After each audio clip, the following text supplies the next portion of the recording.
it's very striking that pornography is a part of so many of these crime scenes that the police find. And then, finally, I think this is very important, we actually have the testimony of lots of men who have committed sexual abuse. What had happened is I had been looking at pornography and thinking about pornography, and I was walking across the college campus, and I seen this lady pull up and park her car. So I got in her car and hid out in the back of her car, and then when she came back out, I came up over the back seat and put a knife to her throat. I had these images in my mind of the girls that I had seen in the magazines, and I forced this woman to perform oral sex on me, which I had seen being done in the magazines. I had a real vivid image of the girls had smiles on their faces and stuff like that. And when, even though the woman that I was raping was crying, to me, I had these pictures implanted in my mind, and I didn't see the pain and the anger and the hate that I was putting her through. All I could see was these smiling faces. There's more current research that shows that even the pornography that doesn't involve violence, not the so-called aggressive pornography, but the objectifying pornography, the Playboy and Penthouse kind of pornography, that also changes men's attitudes in a very negative way towards women and their willingness to act out violence on women. It wasn't really hardcore pornography, but it was, I think it was like Penthouse. I remember I was trying to get my victims to enjoy it like I was. Give them the mindset, well, look how good this is. Doesn't this look good? I felt like it gave me a little bit more ability to do a little more explicit acts with my victims than if I wouldn't have had it. To prolong the assault, yeah, I remember that. That it did prolong a lot of the assaults. I'll bring them over and we can look at them. It made it more intense. Think you'd like that? A lot more intense. It made it more violent, too. Violent in the way I didn't care. I didn't care what I did to anybody. We know from research in 12 cities all across America that the sex crimes and violent crimes increase significantly in the area where these sex shops go in, adult bookstores, X-rated theaters, etc. Violent crime in America against women is at epidemic proportions. The molestation rate of children is at epidemic proportions.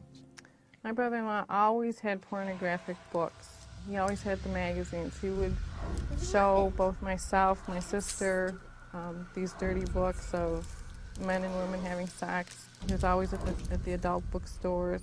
And I believe he was looking at these things every single day. It's like every female in our family wasn't safe around him.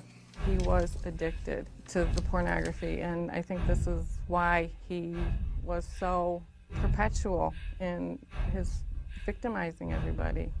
I think that my brother-in-law thought I was equivalent or would respond in the same way that the women on the pages of the pornographic magazines, the way that they looked, that they were erotic or aroused or enjoyed it. And I think he firmly believed that I welcomed his advances towards me, that I wanted him to touch me, that I would really enjoy it once he was able to get his hands on me.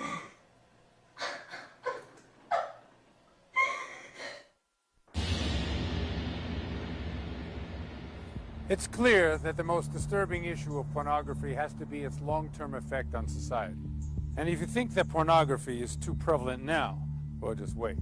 Virtual reality, digital delivery systems, interactive TV, they are all on the horizon. Currently, we have millions of young men consuming hardcore pornography on a daily basis. As they get older, how is this going to affect their relationships with women? And the larger question, how will it affect the community? What will the future hold for women who who are raised in a society where they are dehumanized by a multi-billion-dollar pornography industry.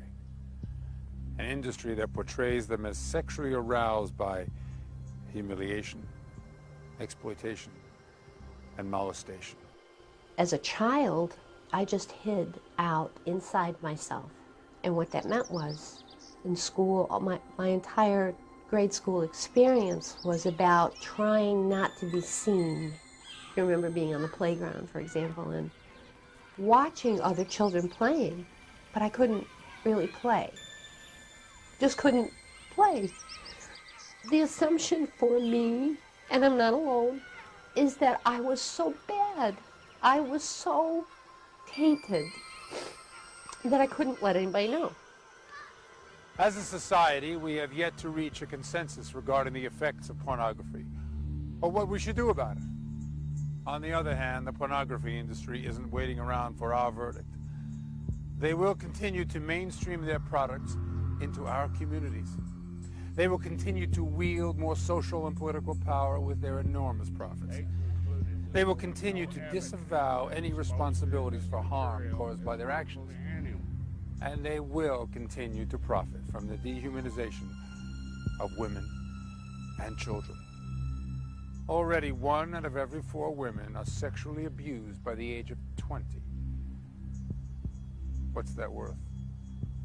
What are the consequences if we continue to allow pornography to saturate our communities and influence our children?